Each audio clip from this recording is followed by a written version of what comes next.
সবাই রেডি হন, প্রস্তুত হন, যে কোনো সময় ডাক আসলে যেন সবাই নামতে পারেন। সবাই সবার সাথে যোগাযোগ করে সবাইকে রেডি করে ফেলেন। একেবারে যে কোনো মুহূর্তে যে কোনো পরিস্থিতিতে রাস্তায় নেমে আমাদের কিন্তু রাজপথ দখল নিতে হবে।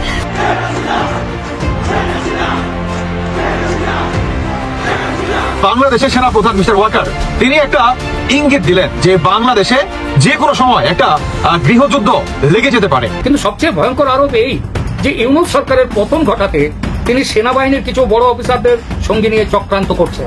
আওয়ামী লীগকে বাদ দিলে এবং জাতীয় পার্টিকে বাদ দিলে অর্ধেক লোক নিয়ে নির্বাচন হবে। সেই নির্বাচন কোনো সময় অবাধ, সুষ্ঠু, নিরপেক্ষ নির্বাচন করা সম্ভব বলা যাবে না। যেখানে আমাদেরকে বাধা যাবে সেখানে প্রতিরোধ করা হবে। সেনাবাহিনীকে নিয়ে হাসনাত আবদুল্লাহর একটি স্ট্যাটাস বিতর্কের জন্ম দিয়েছে। তা নিয়ে রাজনৈতিক মহলে বিতর্ক চলছে যে কেন, কি উদ্দেশ্যে এই ধরনের বক্তব্য দিলেন, একেবারে প্রকাশ্যে আনলেন। দর্শক, আওয়ামী লীগ যদি ফিরে তাহলে কিন্তু অবশ্যই তারা ভয়ঙ্কর রূপে ফিরবে। আপনারা ভিডিওর শুরুতে একটি কল কনফারেন্সের মাধ্যমে ছাত্রলীগের নেতা ইনান কিন্তু বলতেছিল যে আওয়ামী লীগের যারা সমর্থক আছে বা আওয়ামী লীগের যারা বাংলাদেশে বর্তমান সময় অবস্থান করতেছে তারা কিন্তু রেডি হয়ে থাকতে, তারা একটা মাস্টার প্ল্যান করতেছে। আর বর্তমান সময় কিন্তু ছাত্র সমন্বয় একটা পড়ে আছে সেনা প্রধানকে নিয়ে। আর দর্শক, আপনারা তো একটা বিষয় সকলেই জানেন যে সেনা প্রধান কিন্তু এত সহজে বিষয়গুলোকে ছেড়ে দিবে না। আর বর্তমান সময়ের অন্তর্বর্তীকালীন সরকারের প্রধান উপদেষ্টা ডক্টর ইউনূস কিন্তু এই বিষয়গুলো জানার পরেও এখনো চুপ করে আছে। তিনি আসলে কোন দিকে যাবে, কাকে সাপোর্ট করবে, কাকে ফেলে দেবে, এই বিষয়টা নিয়ে কিন্তু তিনি দ্বিধাদ্বন্দ্বের মধ্যে পড়ে গেছে।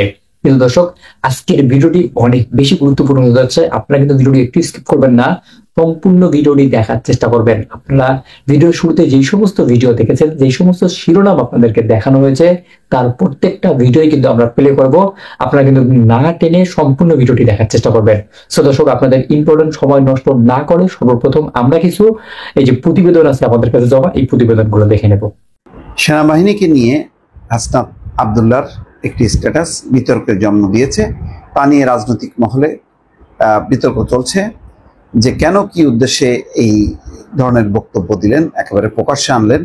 11 তারিখের মিটিংয়ের কথা উল্লেখ করে 20 তারিখে কেন এটি খোলাসা করছেন, এটার সত্যতা কতটুক, ক্যান্টনমেন্টের যে ঊর্ধ্বতন কর্মকর্তাদের কথা বলছেন তারা এখনো পর্যন্ত এটার কোনো ব্যাখ্যা দেননি। ফলে হাসনাত আবদুল্লাহর এই বক্তব্যের যথার্থতা বা সেটা কি, এটা নিয়ে একটা ধোঁয়াশা আছে।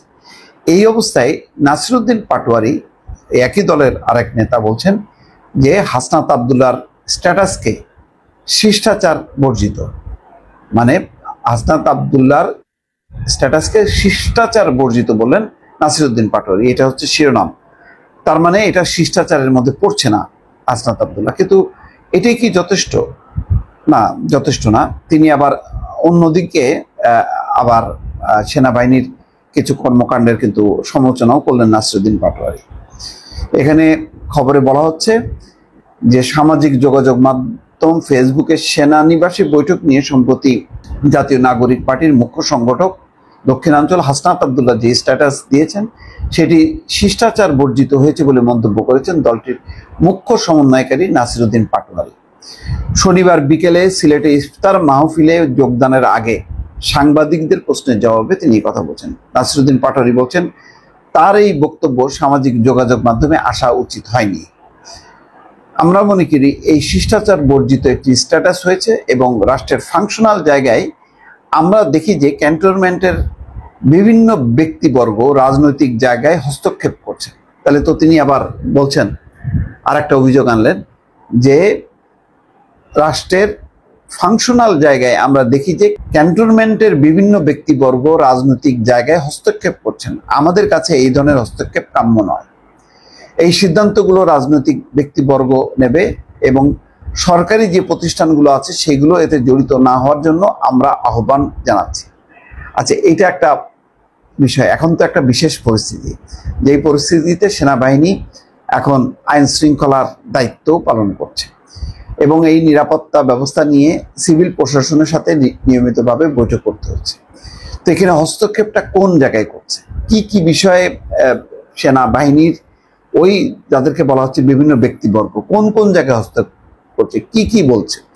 এটা কি শুধু ওই বৈষম্য বিরোধী ছাত্র আন্দোলন বা নতুন যে দল এনসিপি নাগরিক পার্টি তাদেরকেই বলছে, নাকি অন্যদেরকে বলছে, নাকি অন্যরা চেপে যাচ্ছে আর তারা শুধু মুখ খুলছে? বিষয়টা এরকম কেন, এরকম হচ্ছে কেন? একদিকে বলছে যে নাসিরুদ্দিন পাটোয়ারি যে শিষ্টাচার বর্জিত, আবার বলছে যে হস্তক্ষেপ করা হচ্ছে সেটা কাম্য নয়। তো সেটা তো আজকে ওই হাসনাত আব্দুল্লাহ বলছে যে রাজনীতিতে হস্তক্ষেপ করা হচ্ছে, এটা গ্রহণযোগ্য না। রাজনীতিকরা করবেন আর সেনাবাহিনী তারা তাদের কাজ করবে। তাই যদি করা হয়, এরকমই যদি পরিস্থিতি হইতো, তাহলে 5 তারিখে তাদের দরকার হইলো কেন? 5 তারিখের পরে তো তাদের 5 তারিখ শুধু না, 5 তারিখের পরেও তাদের দরকার হচ্ছে, এখনো দরকার হচ্ছে। তাহলে কেন? তো কেন এরকম হঠাৎ করে কথাবার্তাগুলি বলে সেনাবাহিনীকে একটা মুখোমুখি অবস্থানে মানে ঠেলে দেওয়া হলো, অথবা বলা যায় যে সেনাবাহিনীর এক ধরনের প্রশ্নের মুখে ফেলে দেওয়া হলো, যেটা বাংলাদেশের সর্বোচ্চ রাষ্ট্রীয় সংস্থা, নিরাপত্তা সংস্থা, রাষ্ট্রকে নিরাপত্তা দেয় সেনাবাহিনী। সেই সেনাবাহিনীকে যে একেবারে এক ধরনের টেনে মাটিতে নামানো হলো, এর দায় কে নেবে? নাসিরুদ্দিন পাটোয়ারি কিন্তু শুধুমাত্র শিষ্টাচার বর্জিত বলা হচ্ছে। তো এটাকে তাহলে দল এরকম একটা শিষ্টাচার বর্জিত যে একটা বক্তব্য রাখলো, তাহলে দল কি কোনো ব্যবস্থা নেবে, অ্যাকশন নেবে? সেটাও কিন্তু পরিষ্কার না। নাসিরুদ্দিন পাটোয়ারি বলছেন আওয়ামী লীগকে নিয়ে প্রধান উপদেষ্টা যে বক্তব্য দিয়েছে এটার সঙ্গে আমরা সম্পূর্ণ দ্বিমত পোষণ করি। এটা হতে পারে, এটা একটা রাজনৈতিক বিষয়, এখানে দ্বিমত হইতে পারে, সহমত হইতে পারে, কিন্তু সেনাবাহিনীর বিষয়টা যেভাবে উলঙ্গভাবে নিয়ে আসা হলো, এটার নিয়ে যথেষ্ট পরিমাণ একটি মিশ্র প্রতিক্রিয়া, বলবো না তীব্র প্রতিক্রিয়া হয়েছে বিভিন্ন মহলে। আওয়ামী লীগকে বাদ দিলে এবং জাতীয় পার্টিকে বাদ দিলে অর্ধেক লোক নিয়ে নির্বাচন হবে, সেই নির্বাচন কোনো সময় অবাধ সুষ্ঠু নিরপেক্ষ নির্বাচন করা বলা যাবে না। যেখানে আমাদেরকে বাধা দেবে সেখানেই প্রতিরোধ করা হবে, জীবন দেওয়া হবে। এটা আমি অনেকবার পরিষ্কারভাবে বলেছি যে নির্বাচন যদি করতে হয়, সত্যিকার অর্থের নির্বাচন, প্রতিটি নাগরিকের অধিকার থাকবে। যদি ব্যান্ড কোনো পার্টির যদি ব্যান্ড করতে হয় সেই পার্টিকে যেগুলো নিয়মতান্ত্রিক রাজনীতিতে বিশ্বাস করে না, যারা নিয়মতান্ত্রিক রাজনীতি না করে গায়ের জোরে সন্ত্রাসী করে নিজের মতামত চাপিয়ে দিতে চায়, সেগুলোকেই পৃথিবীর বিভিন্ন জায়গায় ব্যান্ড করা হয়। যারা জনগণের মতামতের ভিত্তিতে নিয়মতান্ত্রিক রাজনীতিতে আসে তাদেরকে কোনোখানে ব্যান্ড করা হয় না। তাদেরকে যদি নির্বাচনে অংশগ্রহণ করতে না দেওয়া হয়, যেটা আমি একটু বললাম, তাহলে 50 ভাগ লোককে বাদ দিয়ে হাসিনা সরকার, ফেসিবাদ যাকে বলছেন, সে যে কাজ করছে এখন সেই কাজই হবে। আওয়ামী লীগকে বাদ দিলে এবং জাতীয় পার্টিকে বাদ দিলে অর্ধেক লোক নিয়ে নির্বাচন হবে, সেই নির্বাচন কোনো সময় অবাধ সুষ্ঠু নিরপেক্ষ নির্বাচন করা বলা যাবে না। আর এটা আমাদের পরিষ্কার কথা। প্রতিটি রাজনৈতিক দল, যেগুলো বৈধ রাজনৈতিক দল, তাদেরকে সঠিকভাবে নির্বাচন করার সুযোগ দিতে হবে। আর উত্তরপাড়া এ পর্যন্ত এখানে রাজনীতিতে কোনো রকম অংশগ্রহণ করেছে এটা আমাদের জানা নেই। তবে এখন পর্যন্ত আমাদের বিপদ আপদ জারি হয়েছে নাগরিকদের, সেটা পুলিশ যেখানে অকার্যকর হয়ে গেছে, সেনাবাহিনী যেখানে গেছে সেখানে আমরা কিছুটা হলো রিলিফ পেয়েছি। এখন পর্যন্ত মানুষের ভরসা হলো বিপদ হলে যদি কেউ না দেখে সেনাবাহিনী হয়তো দেখতে পারে, তারাও সবসময় সাকসেসফুলি পারে নাই। কাজে তাদেরকে এখানে ডিস্টার্ব করা, তাদের সম্পর্কে কোনো রকম কথা বলা আমি মনে করি জনস্বার্থের অনুকূলে নয়। এবং এই যে বলছিলাম সব প্রতিযোগী কমিয়ে দেওয়ার যে রাজনীতি, এই রাজনীতি কখনোই সফল হবে না। এটা তারা চেষ্টা করতে পারে, শেখ হাসিনা চেষ্টা করেছে, পারেন নাই। আমার মনে হয় না তারা পারবেন, তারা চেষ্টা করে দেখতে পারে। এর জন্য উই ডোন্ট মাইন্ড। আমাদের লোকদের কাছে একটাই শুধু অনুরোধ, বি ভিজিবল, জনসমক্ষে থাকো। তোমাদেরকে নির্মূল করার যে মানুষের মনে একটা তোমাদের সম্পর্কে ভুলে যাওয়া, তোমাদের মধ্যে হতাশা, এই সৃষ্টির জন্যই এরা এই সমস্ত পায়তারা করছে। এইসব পায়তারার সঙ্গে আমরা যথেষ্টভাবে আমরা ওয়াকিবহাল আছি এবং এইসব পায়তারা মোকাবেলা আমরা জীবন দিয়ে হলেও করবো। যেখানে আমাদেরকে বাধা দেবে সেখানেই প্রতিরোধ করা হবে, জীবন দেওয়া হবে। শুধু একটা কথা শেষে বলে যাই, যেটার জন্য আমাকে ঢাকার থেকে একজন আজকে বলেছে যে উনি কতটুকু রিলায়েবল জানি না, যে আপনি ঢাকা গেলে আপনাকে অ্যারেস্ট করা হবে, আপনি বরং রংপুরে থাকেন, রংপুরের লোক সামনে আপনাকে অ্যারেস্ট করতে সরকার সাহস করবে না। এটাতে আমি আমার অন্তর থেকে এই জিনিসটাকে আমি অত্যন্ত সুন্দরভাবে গ্রহণ করেছি। আমি অ্যারেস্ট হওয়ার জন্য ভয় করি না এবং আমার কাছে এটাই ভালো লেগেছে, রংপুরের লোক সবসময় সত্যের পথে থাকে।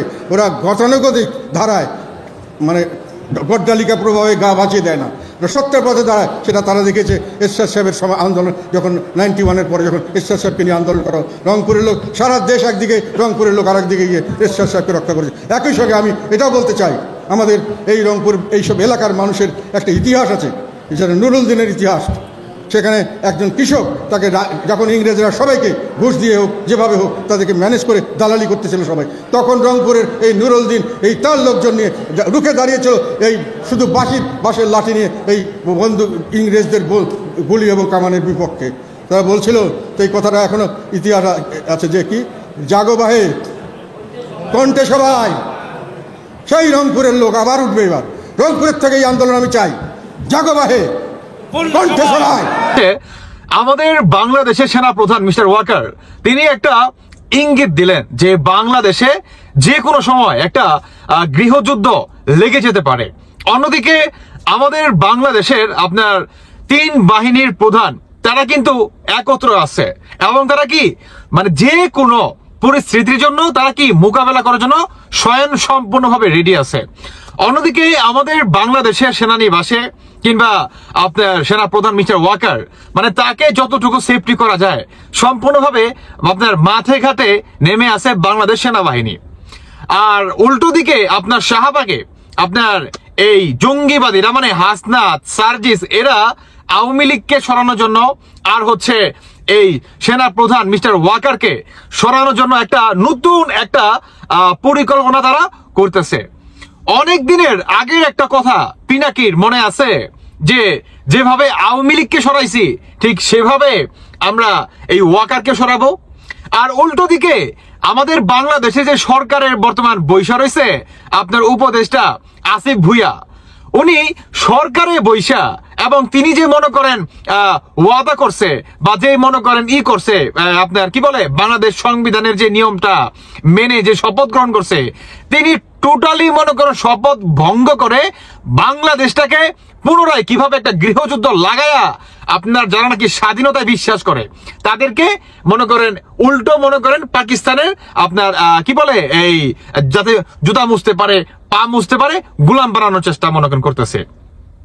এই আসিফ ভুইয়া তিনি আপনার বাংলাদেশে যে আপনার সরকারে বসছে এবং বাংলাদেশ সেনাবাহিনী তাদেরকে যে অফার দিচ্ছে তিনি কোনো এভিডেন্স দেখাইছে?